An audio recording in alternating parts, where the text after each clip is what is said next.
ఒక వ్యక్తి దేవుని సన్నిధికి రావాలన్నా, దేవుని సన్నిధిలో ఆయన ప్రసన్నతను అనుభవించాలన్నా, పరిశుద్ధ సన్నిధిలో తనను తాను అప్పగించుకోవాలన్నా, ప్రార్థించాలన్నా, ఆ ప్రార్థన దేవుడు విని జవాబులు ఇవ్వాలన్నా, మొదటిగా తాను చేయాల్సింది తనలో ఉన్నటువంటి మాలిన్యాన్ని కడుక్కోవాలి. దేవుని సన్నిధికి వచ్చినప్పుడు సహోదరి సహోదరులు, మనం చేయాల్సిన మొదటి పని మనలో ఉన్నటువంటి లోక మాలిన్యాన్ని మనము దులుపుకోవాలి. దేవుని సన్నిధికి వచ్చి దేవుని యొక్క సన్నిధిలో ఆయన ప్రసన్నతను, ఆయన ప్రభావాన్ని, ఆయన పరిశుద్ధతను అనుభవించాలి అని అనుకుంటున్నప్పుడు మొదటిగా నువ్వు చేయాల్సింది విడిచిపెట్టవలసిన వాటిని విడిచిపెట్టాలి.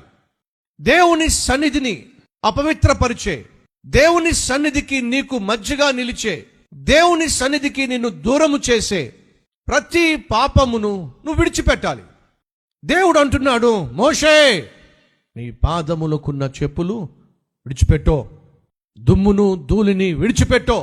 దేవుడు నీ జీవితంలో, నీ జీవితం ద్వారా తన చిత్తాన్ని నెరవేర్చాలి అంటే, తాను నీ జీవితాన్ని పనికొచ్చే పాత్రగా వాడుకోవాలి అంటే, నీ జీవితం 10 మందికి ఉపయోగకరంగా మారాలి అంటే, మొదటిగా నువ్వు చేయాల్సింది నీలో ఉన్నటువంటి అపవిత్రతను, నీలో ఉన్నటువంటి లోకానుసారమైన